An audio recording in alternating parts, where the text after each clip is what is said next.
Assalamualaikum warahmatullahi wabarakatuh. Bismillahirrahmanirrahim. Alhamdulillah wa syukurillah wala haula wala quwwata illa billahil aliyil azim. Amma ba'd. Sahabatku yang beriman dimanapun saat ini Anda berada, kembali di sini Madya Channel akan menanggapi beberapa pertanyaan yang disampaikan dari akun umat terjemahan ini terutama di Irak ini. Oke, kita nanti akan tanggapin sesuai dengan ajaran yang Madya pahami, yaitu ajaran Islam. Oke, kita langsung saja mendengar beberapa diskusi yang mereka lakukan di Irak ini. Madya tidak tampilkan mereka ini karena mereka hanya gambar-gambar lab, tidak kelihatan juga gambarnya, hanya gambar-gambar fitur biasa. Madya makanya Madya dengarkan ini percakapan mereka dalam berdiskusi di Irak ini. Oke, kita langsung saja nanti kita tanggapin. Go. Nasi apa sayuran juga? Makanannya pisang goreng ya kan, roti. Oh gitu ya. Benar. Nah ini kita Kalau sesajen apa mbak? Hah? Sesajen itu apa mbak? Itu makanan setan mbak? Oh iya lupa. Oke ya. Sasajen seperti bunga, telur apa lagi itu, telur ayam ya, telur ayam. Iya, dan lupa ya. Nah, ya sesajen itu untuk mempersembahkan ke itu ya, ke setan ya, ke jin atau apa ya, gitu ya. Oh iya. Ya ada sesajen ya, ada kembang, ada pisang juga kayaknya ya, telur. Aku kurang mengerti itu sesajen kayak gitu soalnya. Gitu. Oke. Nah, di sini kita tanggapin dulu argumen yang disampaikan oleh anggota RAK ini yang berbicara tentang sesajen. Bagaimana pandangan Islam tentang sesajen? Sesajen itu tertolak dalam Islam karena itu salah satu yang menuju kemusyrikan menyekutukan Tuhan. Jadi apapun namanya bentuk sesajen yang mengakui adanya kekuatan gaib atau kekuatan di luar yang telah Allah Subhanahu wa taala tentukan, informasikan, maka itu tergolong orang yang musyrik menyekutukan Tuhan. Kita lanjut. Nah, saya sapa juga nih di sini nih ada Pak Helboy. Shalom Pak Helboy. Selamat berbuka puasa. Oke, ini ada juga Pak Fernando.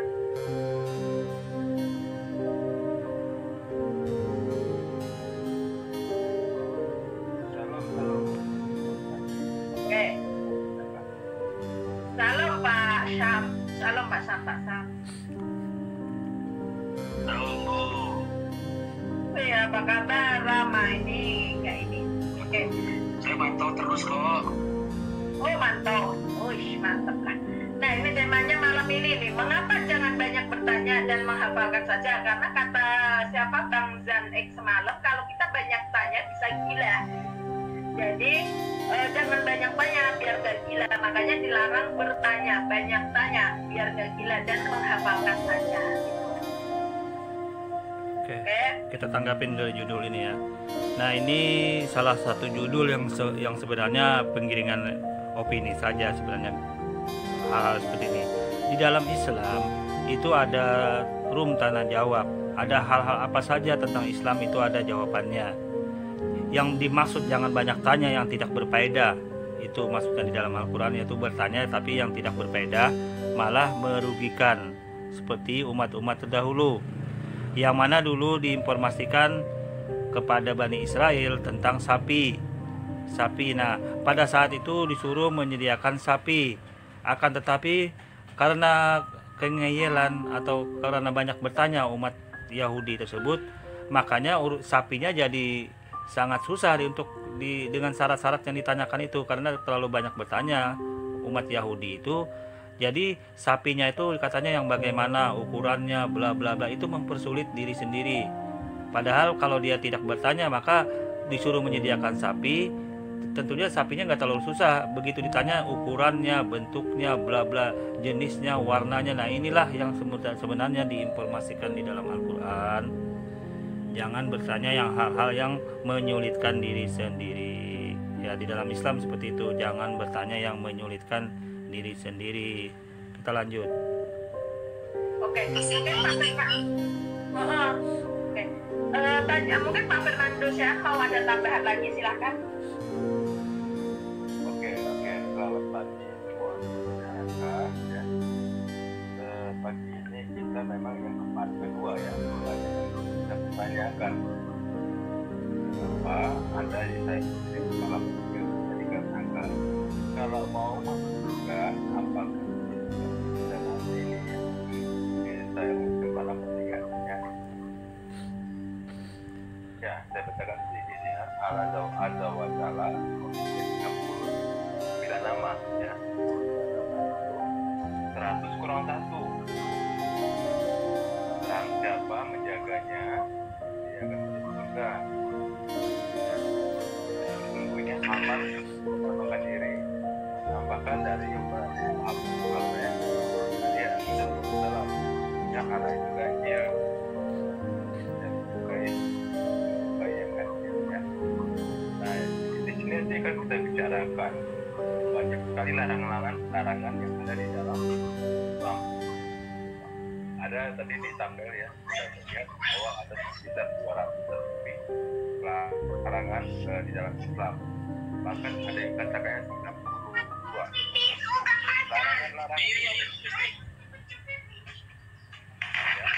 larangan yang ada di dalam Islam itu apakah bisa dapat dilakukan oleh umat Islam ya. Nah kemarin kita sudah membicarakan bahwa larangan itu ada yang wajib, ada yang tidak wajib. Nah, bagaimana bisa larangan itu menjadi wajib dan tidak wajib? Sementara larangan itu sudah ditetapkan oleh Muhammad. Ya, karena di dalam hadis-hadis itu adalah perkataan Muhammad dan perbuatan Muhammad yang dicatat oleh sahabat-sahabat.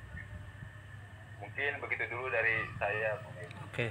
Nah, di sini Madia akan menanggapin ya dari pertanyaan Pak Fernando yang mengutip hadis Nabi Muhammad SAW tentang Asmaul Husna, yang mana barang siapa yang mengamalkan kandungan makna Asmaul Husna tersebut, maka dia masuk surga. Nah, sebenarnya apa sih dalam hadis ini? Maksudnya Allah SWT mempunyai 99 nama, 100 kurang 1. Barang siapa yang menjaganya, maka ia akan masuk surga. Apa sih maksudnya ini? Nah, di dalam Islam, bila kita lihat ya, menurut keterangan Syekh Abdul Aziz bin Baz mengenai makna hadis tersebut, makna dari menjaga adalah dengan menghafalnya, itu yang pertama. Kemudian merenungkan maknanya, itu yang kedua, dan mengamalkan kandungan maknanya. Jadi ada 3 maksud dari teks terjemahan dari menjaga di sini, ada 3 makna menurut Syekh Abdul Aziz bin Baz menjelaskan makna dari hadis ini. Jadi bukan semata-mata menghafal doang gitu loh. Bukan dipahami letter-leg seperti yang dipahami oleh kawan-kawan di Irak ini.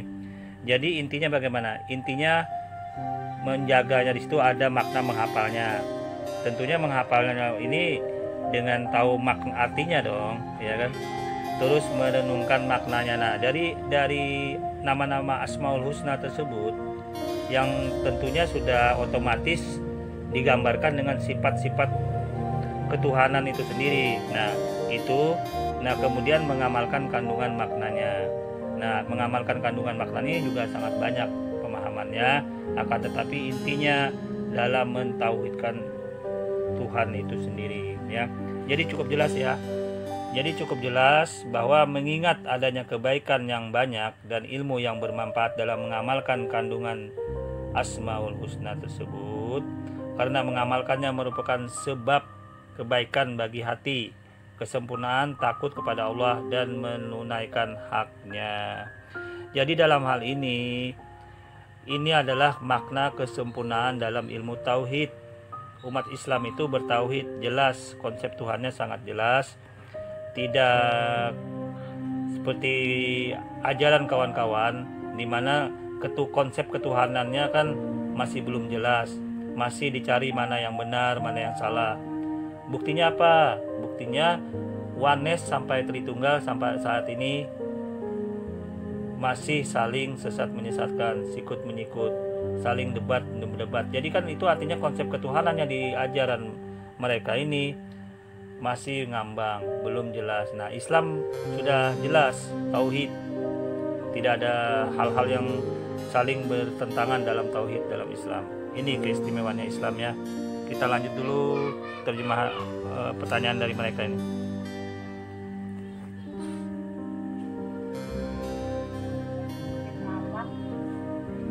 Oke, mungkin ada tambahannya Pak. Oke, mungkin Pak Sam ada tambahannya juga, Pak Sam. Ya Bu, terima kasih. Jadi kan kita sering mendengar begini Bu, ilmu agama ini tidak terjangkau oleh alam pikiran, jadi ada di atas sana. Jadi untuk menghindari pertanyaan-pertanyaan atau orang-orang yang berani untuk bertanya hal yang sudah jadi sudah dikatakan itu jauh gitu. Jadi orang yang memikirkan atau bertanya itu katanya nanti bisa gila atau bisa sesat gitu. Seperti ketika dia bertanya tidak dapat jawaban terus mempelajari sendiri, dikhawatirkan menjadi gila atau menjadi sesat. Kita lihat sekarang konteksnya banyak orang yang dalam tanda kutip dikatakan sesat justru yang diajari atau yang mendoktrin gitu. Jadi bukan orang yang belajar sendiri atau yang bertanya pada hal yang sangat mendasar gitu. Ya. Tadi saya tertarik itu menjaga itu dalam yang dipahami dalam menjaga itu apa Bu? Menjaga nama tersebut. Menjaga itu apa maksudnya? Menjaganya maka ia masuk surga. Nah itu kan nanti saudara kita yang dari seberang mungkin bisa menjelaskan, karena aku juga bingung nih menjaga dari mana, atau menjaga atau menghafalkan kan kita kurang. Soalnya gini loh Pak, arti kata menjaga yang kita maksud itu belum tentu sama dengan saudara kita dari seberang. Itu seperti contoh-contoh yang lainnya ya Pak, ya Pak Sam ya, mungkin Pak Sam kan udah sering memantau. Terperinci kalau bagi kita kan terperinci itu jelas, terperinci semua jelas gitu ya. Kalau bagi mereka beda terperincinya. Bahkan kata-kata wafat, setahu kita kalau wafat itu meninggal, tapi bagi mereka pun beda, wafat itu tidur. Makanya dari itu kata-kata menjaga, kita nggak bisa mendeklarasi menjaga atau dalam arti menjaga seperti sampah, menjaga rumah. Nah itu kan menjaga ya, atau menghafalkan. Itu kita bingung Pak. Makanya nanti hanya gitu. Oke, kita ulang kembali ya. Jadi makna menjaga karena keterbatasan dari kosakata bahasa Indonesia, maksudnya menjaga ini dalam bahasa Arabnya kan dalam posisi diterjemahkan menjaga nih. Padahal makna bukan menjaga saja dalam makna yang dalam hadis tersebut. Ada menghafalkan, maknanya bisa menghafalkannya, merenungkan maknanya, dan mengamalkan kandungan maknanya. Seperti itu kalau dalam Islam. Oke, kita lanjut dulu ya.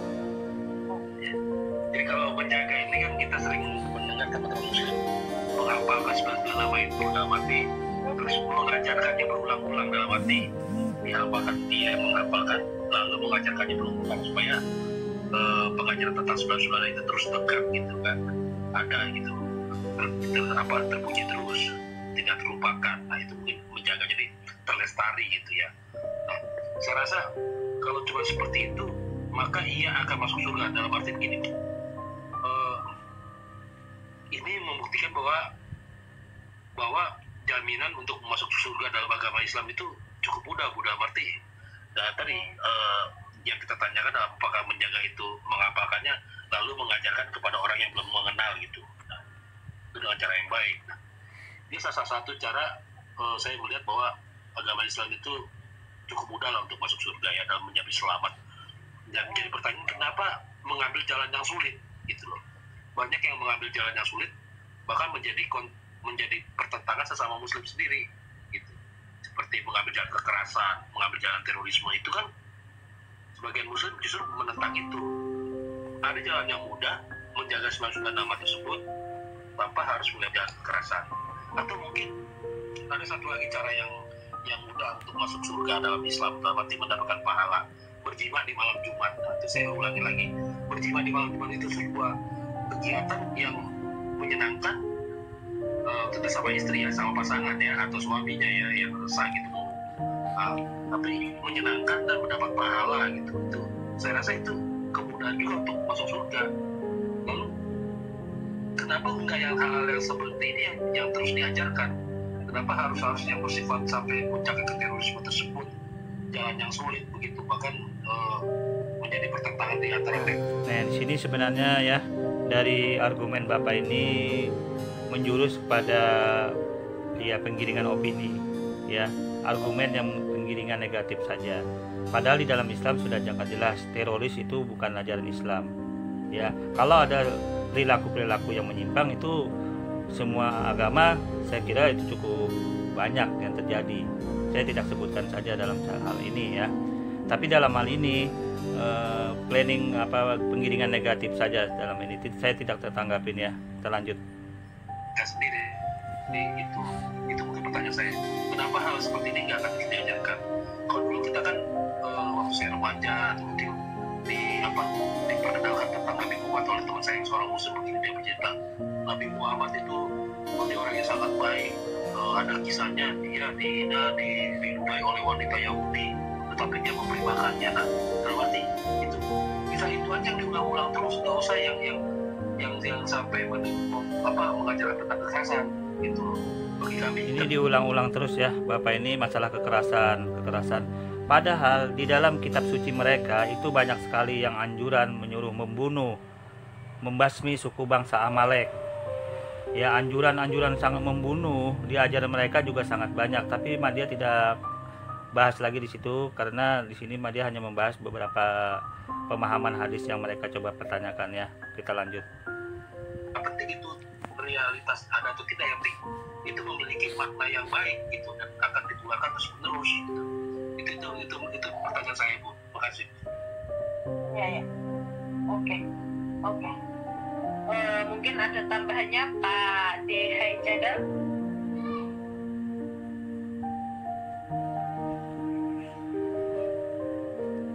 Pak Dehai, mute-nya bisa dibuka. Oke. Mungkin Ibu Madya Ngawur, Mbak Madya Ngawur ini, Opium, ada tambahannya atau tanggapannya? Halo. Cek. Halo, Mbak, Ya. jelas nggak? Tunggu saya pakai headset dulu deh biar enak, Mbak. Oke. Bagi yang saya tambahkan di sini, ini kan ada postingan 297 larangan dalam Islam. Nah, bayangin kalau ada 297 larangan, bagaimana manusia itu? Kita tahu ada 10 Taurat. 10 itu aja salah satu saja pasti ada yang tidak. Bahkan mungkin semua kita melanggar hukum Taurat itu ya, tidak ada mencuri ya. Nah, ini 297 ya, ada larangan dalam Islam. Bagaimana larangan ini bisa diterapkan umat, tapi akhirnya akan menjadi membohongi yang mereka berusaha berkolaborasi dengan larangan-larangan ini. Nanti coba saya tanyakan kepada teman-teman ini. Oke. Nah, sebenarnya masalah larangan seperti itu keistimewaan dalam Islam ya. Semua kehidupan Islam itu diatur ya. Kalau ada umat Islam yang melanggar, itu artinya melanggar aturan. Bagaimana dalam posisi melanggar aturan? Ya, mereka harus bertobat. Tentunya umat Islam pintu ampunan dan rahmat Allah Subhanahu wa taala dalam pintu pertobatan dengan beristighfar, dengan taubatan nasuha, larangan-larangan yang dilanggar, yang setidaknya dilanggar oleh umat muslim itu bakal diampuni ya dengan taubatan nasuha itu. Jadi nggak ada masalah. Larangan tidak ada masalah. Kalau memang dia melanggar berarti ya harus bertobat ya dengan taubatan nasuha, dengan tidak boleh lagi melanggar. Sebenarnya masalah 10 perintah Tuhan saja umat Yahudi kok menjalanin kok sampai sekarang mereka masih eksis. Bahkan yang melanggar hari Sabat ternyata bukan dari orang Yahudi. Hari Sabat malah diganti hari Minggu, bukan hari Sabtu lagi, ya. Membunuh juga ternyata bangsa Amalek, perang salib 1, 2, 3 itu membunuh ternyata. Kalau bagaimana dalam hal ini mereka mencoba untuk berbicara Islam, mendatangi ajaran Islam, tapi ternyata di ajaran mereka sendiri banyak sekali hal-hal yang bertentangan dengan ajaran mereka gitu loh. Termasuk melanggar hari Sabat dan anjuran membunuh, termasuk berzina juga mereka nggak hukum. Dalam Islam malah berzina itu dihukum, ada rajam. Sedangkan mereka malah tidak dihukum. Malah dalam posisi itu diinformasikan Yesus melepas perempuan tersebut yang melakukan perzinahan, ya. Kita lanjut. Bagaimana mereka melewati orang? Bahkan ada juga nanti yang ada yang mengatakan 60 ya, 60 dan ya, mana yang harus mereka lakukan. Kita di sini kapasitas kita sebagai orang itu aja ya, jadi kita tidak apa larang ini ada, tetapi sepertinya ya mustahil dilakukan. Contoh. Nah, ini berarti Armando ini meragukan orang-orang Muslim. Padahal dia belum masuk Islam. Padahal kalau dia masuk Islam, mengetahui ajaran Islam, melihat umat Islam menjalankan itu semua, baru dia sadar diri gitu loh. Dia meragukan karena dia di luar Islam, nggak sanggup menjalankan itu. Ya, inilah keistimewaannya Islam, semua diatur, nggak bebas gitu loh. Nggak semua bebas diatur dalam Islam itu. Islam itu sudah diatur, termasuk makanan, nggak makan babi, nggak makan anjing, tidak makan mayat, tidak makan anak bayi. Nah, Islam melarang itu. Beda dengan ajaran yang bebas, yang masuk ke mulut itu nggak najis, nggak seperti itu dalam Islam. Makanan diatur, bersih, dalam bertemu Tuhan bersih, bersuci dulu, nggak asal-asal kotor-kotor badan, habis junub, habis melakukan senggama, tiba-tiba datang ke tempat ibadah menghadap Tuhan, kan itu nggak ada aturannya. Sama saja kita misalkan menghadap pemimpin ya, misalkan kekuasaan gubernur atau presiden atau pejabat-pejabat tinggi, kita harus bersih, berpakaian baru menghadap. Nah, apalagi menghadap Tuhan, bersih jiwa dan raga, batin, jiwa, fisik, jiwa dan raga bersih. Nggak asal-asalan, kotor-kotor. Kalau menghadap kan itu secara logika aja, kita menghadap ke pembesar ya, kepada orang pejabat penting harus bersih, apalagi harus kepada Tuhan. Nah, Tuhan sudah tetapkan aturan, kalau mau menghadap Dia harus bersuci dulu, berwudu, bertayamum, seperti itu. Nah, di ajaran mereka nggak diatur. Ya, di ajaran mereka nggak diatur kotor-kotor, habis makan yang kotor-kotor, makan mayat, makan babi, makan anjing, makan yang diharam-haramkan di dalam ajaran Taurat. Mereka makan, langgar itu. Nah, kemudian mereka beribadah. Jadi intinya mereka berpegang katanya rohani saja yang bersih, nggak usah fisiknya. Padahal manusia itu kan ada fisik, ada rohani diciptakan. Kita lanjut. Mereka seperti salat ya, salat itu kan harus mengikuti apa yang dikatakan Muhammad ya, berrakaatnya, kemudian cara wudunya dan lain-lain ya. Itu kalau mereka tidak melakukan itu tidak sempurna, dan kalau tidak melakukan, kalau gagal dalam salat itu ada hukumannya ya. Satu kali salat itu berapa kali rakaat, berapa ribu kali rakaat contohnya. Nah ini dia akan kita pertanyakan. Sebenarnya masalah wudhu, sholat itu sebenarnya sudah ada sejak zaman kitab Taurat orang Yahudi. Mereka berwudhu, mereka sujud, sholat ya. Kalau dalam hal ini bila umat Islam dikatakan Fernando, itu kalau tidak sempurna bagaimana ya? Kalau Allah tidak akan menghukum orang yang tidak tahu. Jadi sesuai kemampuan umat Muslim itu sendiri yang menjalankan. Kalau kemampuannya seperti itu ya seperti itu, bukan tidak ada hukuman kalau orang yang tidak tahu. Kita lanjut. Begitu Bu Ibu, silakan. Iya, boleh nanya Bu, Pak. Boleh tanya. Pak Fernando, saya mau nanya yang ini dong. Kan ada tulisan sesungguhnya Allah itu ganjil dan menyukai yang ganjil. Nah, kalau kayak di Alkitab kan dia ada ayat pendukungnya ya, maksudnya dalilnya ini ada, bisakah tampilkan ayatnya yang banyak gitu selain ganjil ini gitu? Adakah di Quran Quran Pak? Banyak ya Pak? Banyak ya. Sebentar saya bacakan ya. Saya bacakan aku. Saya bukan. Boleh Pak. Ya, di Sahih Bukhari 2531. Sahih Bukhari 5231. Sahih Bukhari 6843. Sunan Tirmidzi 3428. Sunan Tirmidzi 3429. Sunan Tirmidzi 3430. Sunan Ibnu Majah 3850. Sunan Ibnu Majah 3851. Ustaz Ahmad 7189. Ustaz Ahmad 7340. Banyak sekali. Oke, banyak ya Pak ya. Banyak ya. Tetapi itu kok semua surat Quran, surat Pak? Apa hadis? Apa dari manusia Pak? Oh, hadis saja Pak. Tetapi perkataan Allah itu sendiri? Ya, perkataan Muhammad dan perbuatannya. Hadis itu adalah perkataan dan perbuatan Muhammad. Tetapi melalui ilham dari Jibril ataupun Allah SWT. Nah, itu dia menjadi masalah kan? Ketika dia mengucapkan itu, dia katakan ini ada dari Jibril. Nah, kita tidak tahu kan kalau misalnya ada penambahan atau pengurangan atau ada pikiran dari Jibril. Nanti kita tanya ke teman-teman dari Jibril saja, kita nggak boleh dua itu ya. Tapi salah satunya ini saya sampaikan. Ya, nanti kita buka yang lainnya. Ahmad dari Tirmidzi dan dari Ibnu Majah. Oke, kita tanggapin ya. Di sini ditanyakan kembali, maka mengapa Allah Subhanahu wa taala itu suka pada yang ganjil-ganjil ya? Mengapa itu sebagai ditanyakan seperti itu? Dalam sebuah riwayat ya, ganjil itu adalah bilangan yang jika dibagi dua maka bersisa satu, dan itu adalah hal yang Allah Subhanahu wa taala dan Rasulnya suka. Karena apa?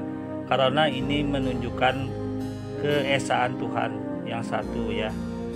Jadi dalam posisi ini yang ganjil itu merujuk kepada yang satu, esa, tauhid ya. Jadi makanya Allah Subhanahu wa taala menggambarkan suatu yang ganjil seperti itu ya. Diinformasikan juga masalah ganjil ini dalam hadis riwayat Bukhari dan Muslim. Sesungguhnya Allah Subhanahu wa taala itu witir dan dia mencintai yang witir, yang ganjil ya. Jadi Allah Subhanahu wa taala suka pada yang ganjil. Makanya kalau dalam di ajaran mereka kan menggenapi kalau Allah ini dalam posisi menyempurnakan dan suka yang ganjil dalam hal ini ya. Jadi berbeda. Jadi kalau ganjil itu lawannya genap ya. Allah itu ganjil, witir. Artinya Allah itu esa, tidak ada sekutu yang serupa baginya. Sedangkan makna Allah mencintai yang ganjil, witir adalah bahwa Allah mengutamakan bilangan ganjil dalam beberapa amalan dan ketaatan. Contohnya, kalau kita berwudu itu 3 kali itu ganjil, sholat 3 kali ya, tawaf 7 kali, sa'i 7 kali, melontar jumrah 7 kali ya, hari tasyrik 3 hari, beristinja cebok 3 kali. Nah, jadi dalam posisi ini ada aturan-aturan semua, termasuk dalam zakat ya, dalam zakat perak dan sebagainya. Dan dalam hal ini tentunya inilah yang dimaksud ganjil dalam Islam, bukan hal-hal yang lain yang berupa urusan di dunia. Tidak maksudnya berupa urusan yang di hal-hal duniawi, tidak. Ini semua maknanya merujuk kepada ketauhidan kepada Allah Subhanahu wa taala, makna yang ganjil. Oke. Jadi di sini poin yang pertama ya, Madia mau simpulkan dulu bahwa pertanyaan kawan-kawan mengapa Islam itu dilarang banyak bertanya yang seperti disampaikan oleh kawan-kawan kita, saudara Madia yang sebelumnya berkomentar itu, mengapa jangan banyak bertanya dan hafalkan saja, ini bukan sebenarnya nggak tepat juga kalau dibuat judul seperti ini oleh Herak. Tapi bolehlah kita akan jawab bahwa mengapa banyak bertanya ini sesuatu yang sudah jelas, yang kalau merugikan yang bertanya itu sendiri, syarat-syarat yang ditentukan oleh Allah, mengapa harus ditanyakan gitu loh. Ini sebenarnya gambaran kepada umat-umat sebelumnya dulu. Masalah dulu disuruh mencari sapi, tetapi ujuk-ujuk oleh orang-orang Yahudi pada masa itu bertanya-tanya terus, ujung-ujungnya kan jadi sulit syarat sapi itu gitu loh. Coba andai kata mereka tidak bertanya tentang sapi tersebut, tentunya tidak menambah syarat-syarat yang ditentukan dong, kriteria yang ditentukan tentang sapi yang mau dikorbankan itu, yang mau disediakan itu. Nah, itu artinya banyak bertanya yang seperti itu maksudnya, bukan di lintas yang lain. Artinya hal-hal yang sudah jelas, hal-hal yang apabila ditanyakan mengandung syarat-syarat yang membuat susah kembali, yang buat yang bertanya syarat-syaratnya itu yang dimaksud dalam Islam.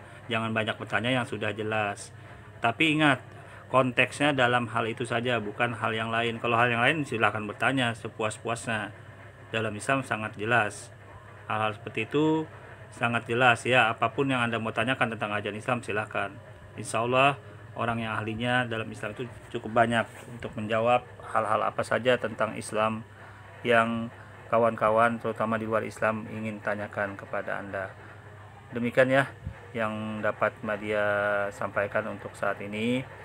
Poinnya, masalah judul yang ditampaikan jangan banyak bertanya ini juga tidak tepat, tidak terlalu tepat kalau dikorelasikan dengan hal-hal yang lain selain dengan hal yang Madia sebutkan tersebut. Demikian kurang lebihnya Madia mohon maaf. Assalamualaikum warahmatullahi wabarakatuh.